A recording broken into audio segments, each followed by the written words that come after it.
భద్రాద్రి కొత్తగూడెం జిల్లా 5వ మహాసభలు ఈరోజు జరుగుతూ ఉన్నాయి కొత్తగూడెం పట్టణంలో. ఈ మహాసభ సందర్భంగా ఈరోజు రాష్ట్రంలో ప్రభుత్వ విద్యారంగాన్ని అభివృద్ధి చేయాలని, ఉపాధ్యాయ సమస్యల్ని పరిష్కరించాలని డిమాండ్ చేస్తూ ఉన్నాం. ప్రధానంగా ఈరోజు రాష్ట్రంలో ప్రభుత్వ పాఠశాలల్లో విద్యార్థుల సంఖ్య రోజు తగ్గిపోతూ ఉంది. గత ప్రభుత్వ పాఠశాల పట్ల సూచించిన నిర్లక్ష్య విధానాల ఫలితంగా ఆ ప్రభావంతో ఈరోజు ప్రభుత్వ విద్యారంగం ఇబ్బంది పడుతూ ఉంది. మరి ఇవాళ ఈ తెలంగాణ రాష్ట్ర ప్రభుత్వం ఇవాళ ఉన్నటువంటి రేవంత్ రెడ్డి గారి నాయకత్వంలోని కాంగ్రెస్ ప్రభుత్వం ప్రభుత్వ విద్యారంగం అభివృద్ధి కోసం కొన్ని చర్యలు తీసుకున్నప్పటికీ ఇంకా నిర్దిష్టంగా ప్రభుత్వ పాఠశాలల్ని అభివృద్ధి చేయాలి, ప్రైవేట్ కార్పొరేట్ విద్యా సంస్థలు నియంత్రించాలని చెప్పేసి మేము డిమాండ్ చేస్తూ ఉన్నాం. దాంతోపాటు ఈరోజు విద్యా కమిషన్ ఏర్పాటు చేశారు. విద్యా కమిషన్ కూడా ఈరోజు రాష్ట్రంలో ప్రభుత్వ పాఠశాలల అభివృద్ధి కోసం అవసరమైన నిర్దిష్టమైన చర్యల్ని సూచించాల్సినటువంటి అవసరం ఉంది. దాంతోపాటు ప్రైవేటీకరణకి, వ్యాపారీకరణకి దారులు తీసేటువంటి నూతన విద్యా విధానాన్ని ఈ రాష్ట్రంలో అమలు జరగకుండా అడ్డుకోవాలని చెప్పేసి ప్రభుత్వాన్ని డిమాండ్ చేస్తూ ఉన్నాం. దాంతోపాటు ఈరోజు ప్రభుత్వ ఉద్యోగులు, ఉపాధ్యాయులు, పెన్షనర్లు అందరూ కూడా పీఆర్సీ కోసం ఎదురు చూస్తూ ఉన్నారు.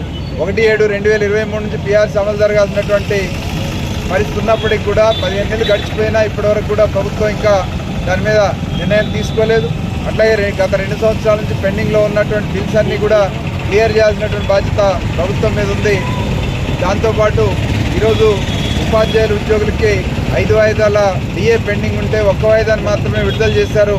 మిగిలిన 4 వాయిదాలు కూడా వెంటనే విడుదల చేయాలని చెప్పేసి ప్రభుత్వాన్ని డిమాండ్ చేస్తూ ఉన్నాం. ఈరోజు దాంతోపాటు రాష్ట్రంలో విద్యారంగంలో రెగ్యులర్ డిఈఓలు జిల్లాలు 33 జిల్లాలైనా కూడా 21 జిల్లాలకు డిఈఓ పోస్టులు లేవు. మరి అట్లాగే 26 జిల్లాల్లో ఈరోజు డిఈఓ పోస్టులు ఎఫ్ఏసీలతో నడుస్తూ ఉన్నాయి. కాబట్టి రెగ్యులర్ డిఈఓ పోస్టులు, రెగ్యులర్ ఎంఈఓ పోస్టులు, డిప్యూటీ డిఓ పోస్టులు మంజూరు చేసి వాటన్నిటిని భర్తీ చేయాలని చెప్పేసి, ఉపాధ్యాయులకి ప్రభుత్వ పంచాయతీరాజ్ అనే తేడా లేకుండా ప్రభుత్వ జిల్లా పరిషత్ ఉపాధ్యాయులందరికీ కూడా కామన్ సర్వీస్ రూల్స్ లేదా క్యాడర్ స్ట్రెంత్ ప్రకారం ప్రమోషన్ అవకాశాలు కల్పించాలని చెప్పేసి ప్రభుత్వాన్ని డిమాండ్ చేస్తూ ఉన్నాం.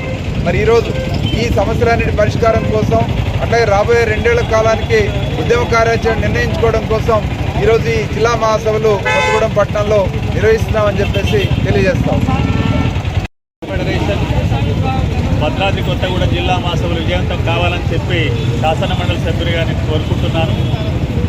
ఈ మహాసభలలో రాబోయే కాలంలో తెలంగాణ రాష్ట్రంలో ప్రభుత్వ విద్య ముందడుగు వేయాలని, ప్రైవేటు విద్యారంగాన్ని అడ్డుకట్ట వేయాలని, నియంత్రించాలని చెప్పి నేను రాష్ట్ర ప్రభుత్వాన్ని కోరుతున్నాను. ఇప్పుడున్న ప్రభుత్వ విద్యారంగ సంస్థల్ని గరిష్టంగా వినియోగించుకునే ప్రయత్నం చేయాలి.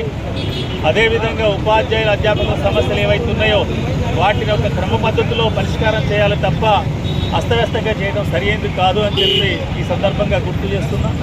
ఏమైనా వచ్చే విద్యా సంవత్సరం నుంచి ప్రభుత్వ ప్రాథమిక పాఠశాలల్లో కేజీ తరగతులు పెట్టండి, ఎన్రోల్మెంట్ పెంచండి, తరగతికో టీచర్, తరగతికో గది ఉండే రకంగా ముందుకు తీసుకుపోండి.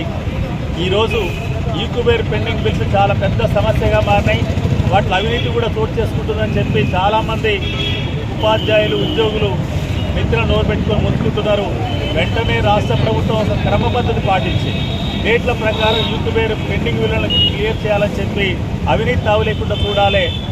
గతంలో జేఏసీకి ఇచ్చిన మాట ప్రకారం డిసెంబర్ 31 నాటికి పెండింగ్ బిల్లులను కూడా ఇచ్చేయాలని చెప్పి మీ ద్వారా కోరుతున్నాం. వీటన్నిటి కొరకు ఈ సభలు ఉపయోగపడతాయని, ముఖ్యంగా ప్రభుత్వ విద్యారంగాన్ని ముందు పీట నిలబెట్టడానికి ఈ సభలు ముందుకు తీసుకుపోయి రాబోయే రోజుల్లో అందరికీ సమానమైన, నాణ్యమైన విద్య అందించడానికి ప్రభుత్వ విద్య మాత్రమే మార్గం అని తెలియజేస్తుంది. విజయవంతం కావాలని చెప్పి ఆకాంక్షిస్తూ మీ అందరికీ నమస్కారాలతో ముగిస్తున్నాను.